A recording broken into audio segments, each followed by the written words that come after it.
Hello everyone. In today's video, I wanted to do a quick review about Steam Deck. I received the Steam Deck around 10 days ago, and ever since then I've been tinkering a little bit with it, trying different games and seeing if that's a good device to keep or if I should return it to Steam. Now the device itself, it's a handheld gaming computer. It's developed by Valve, and it was released in 2022. So it has a dock mode where you can connect it to a monitor, and it's using a Linux distribution called SteamOS. And this is basically called the Steam storefront. It's an interesting piece of technology, but I can't justify spending that much while playing from home because I'm working from home, where I have strong PCs and laptops, and while also having two kids. Now, let's talk about options. You have three options for the Steam Deck. The first one is the 64 gigabyte eMMC storage, and that's going to cost you around $500 Canadian. The other option, the second option out of three, is the 256 gigabyte NVMe SSD. So that's going to be faster storage, and that's the one that I have. So I figured if I need more storage, I'll just get an expansion card, and I don't think I'm going to be worried that much about how fast the storage is at that point for any additional games, that is. So the second option is at $659 Canadian, and it comes with the carrying case and like some kind of Steam community profile bundle. I saw some colors or something. Okay, it's cool. The third option is the 512 gigabyte NVMe SSD, and that's going to cost you around $819 Canadian. That it comes with an exclusive carrying case, which I didn't get. I just got the normal one, the normal carrying case, and also with the virtual keyboard theme. So within the device itself, you're going to have that option. One thing that's important is not to forget the import fees. So I got one at a discount. So it was $659 Canadian, but I got around $65 waived off. Like Steam was running some kind of a discount at the time where I bought the device. But then I had to pay around $88 import fees. So keep that in mind when you're ordering the device, it's going to cost you more. My device ended up costing me $681. Now let's talk about the tech specs. I will go over these quickly. Processor-wise, it's what you expect from a portable gaming computer. With an AMD processor, it has 16 gigabyte of DDR5 RAM, and storage-wise is 64 gigabyte eMMC or the 256 or 512 NVMe. So these options that I went over before. Now you can expand the storage, but Steam says that this is not intended for end user replacement. Like if you want to change the storage, that is. But if you want to extend it, you can just add a memory card. Keep in mind the memory card is not going to be as fast as an NVMe SSD. Right. Now let's continue with the tech specs. The display itself is a 7-inch IPS LCD display. I saw like some people complain about the readability in some games, but Steam will tell you once you are downloading a game or you're about to download a game that, hey, this game is not perfectly compatible with Steam, and it will tell you the reasons. And one of the reasons is the text will appear too small, or you would have to look closer in order to see it. So you're going to be aware of that. That's not the end of the world. Resolution wise, it's a 1280 by 800 pixels, and the brightness goes to 400 nits. Refresh rate is 60 hertz. Now, it's not the greatest screen, like based on all this information, especially that with phones nowadays, we get up to 120 hertz. So I was expecting something more than the 60 hertz capability. But again, connect the device to an external monitor and you can forget about these kind of limitations. That said, you might want to change the brightness and the refresh rate, and you have that option, which is great. You might want to change it in order to improve the battery life. Now let's continue with the tech specs. It has USB-C connectivity with DisplayPort 1.4, and it can support up to 8K at 60 hertz. or 4K at 120 hertz. So you can connect external monitors with that and play using the external monitor.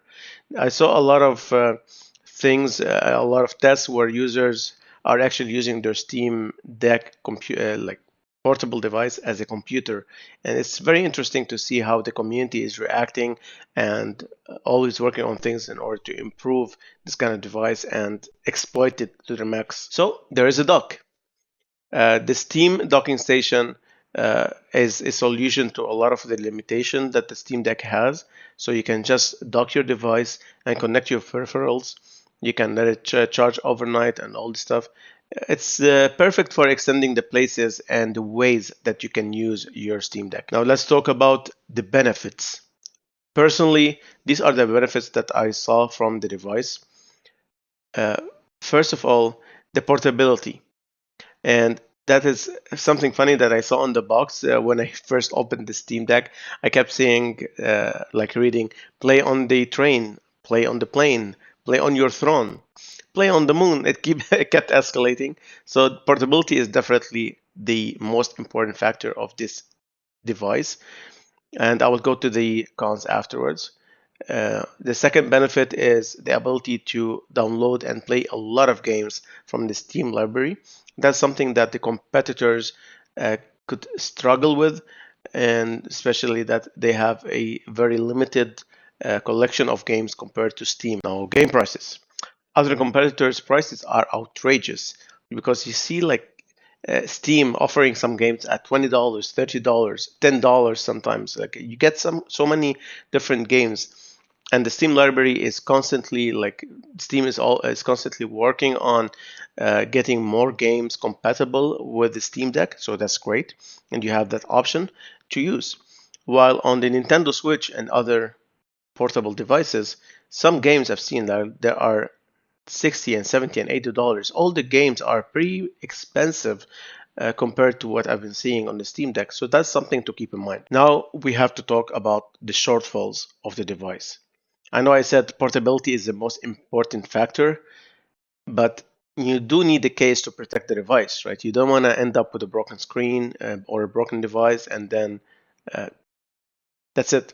You're screwed. So with the case, it's kind of bulky, and I will show you how it looks like. I found like if I put it in my backpack, it's gonna take a lot of space, and that's something to keep in mind, especially if you're carrying or if you're already carrying a laptop with decent gaming capabilities. It's something to look at, right? The second thing in terms of shortfalls is the battery life. Now, Steam says that the battery should last between 2 and 8 hours, but from what I've seen, especially on the high-end games, you could easily deplete your battery in an hour or an hour and a half. Now, I would change the brightness, the refresh rate, etc., in order to extend the battery. And of course, at some point, you can just carry a charger with you. You can play as much as possible while you don't have accessibility to an electric plug. And then, as soon as you do, just plug it in and let it charge while you play. The last shortfall is how limited the device is.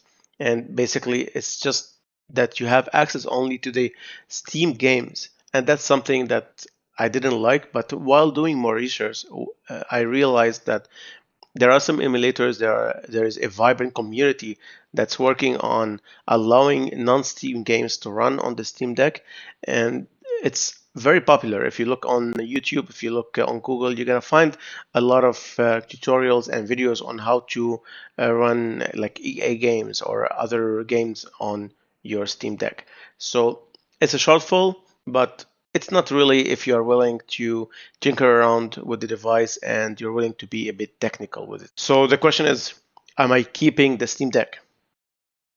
For traveling, I have a powerful laptop with an NVIDIA RTX 3070, so I won't get a similar performance between the Steam Deck and my laptop. That said, it's kind of annoying to open the laptop in the airplane in the economy section, and then I have to get the controller out and make sure like it's connected and then start playing. So I'm looking forward to trying this in the next couple of weeks since I'll be traveling to Lebanon. So it's gonna be a long trip, and I'll have the chance to test the Steam Deck. So Thing is, I want to return the device and I already started the process to return it, but there's so much more to explore with the Steam Deck, including the traveling that I want to do and the ability to install games outside the Steam ecosystem.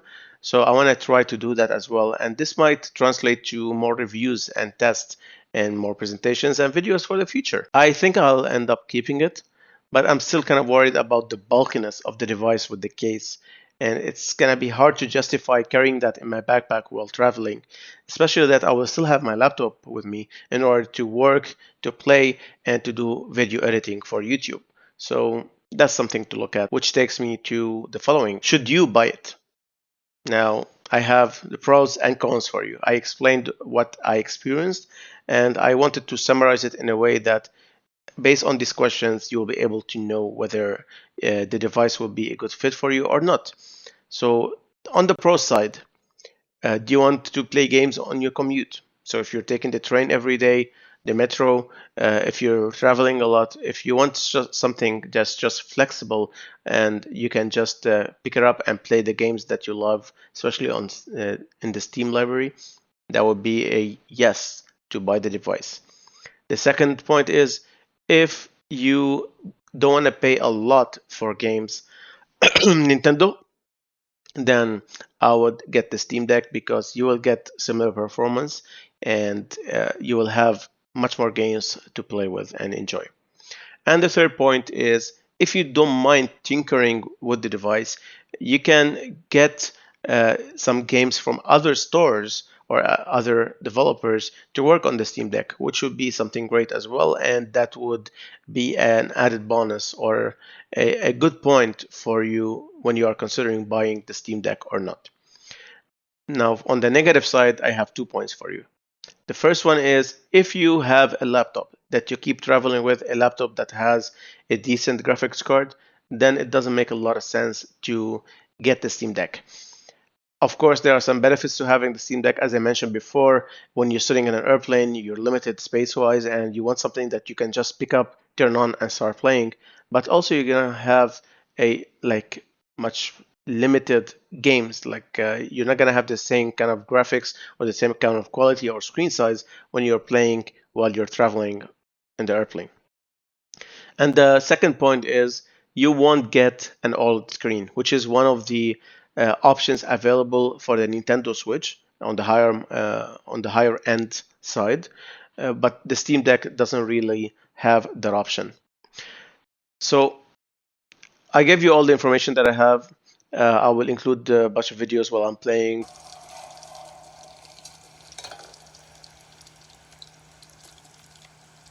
while I'm looking at the device and everything.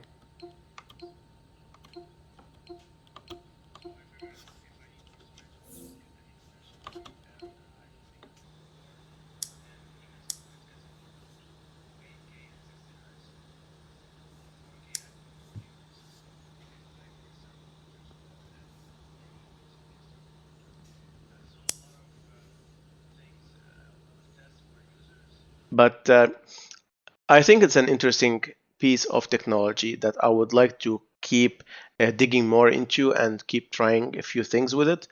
And especially that compared to the competitors, it seems like you're getting a bigger bang for your buck, especially if you are willing to tinker around with the device to exploit it better, to have more options available for you.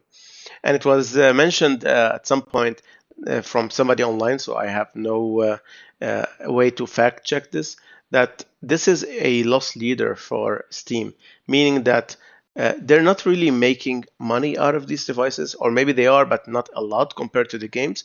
But being a loss leader means that you're going to be able to bring a whole set of customers to your store buying more games just because now they have the option to sit on the train while or in the bus or whatever while playing these games and enjoying a portable device. So it makes sense business wise, even if you're losing on the device itself, to still continue manufacturing it and selling it to the public because these people are going to be customers paying outrageous, sometimes outrageous prices for some of the games. I hope this has been informative. If it was, please consider liking the video and subscribing to the channel. Also, please write in the comment section what else you would like to be covered in future videos about the Steam Deck, and I will try my best to answer these questions and be of value to you. Thank you so much.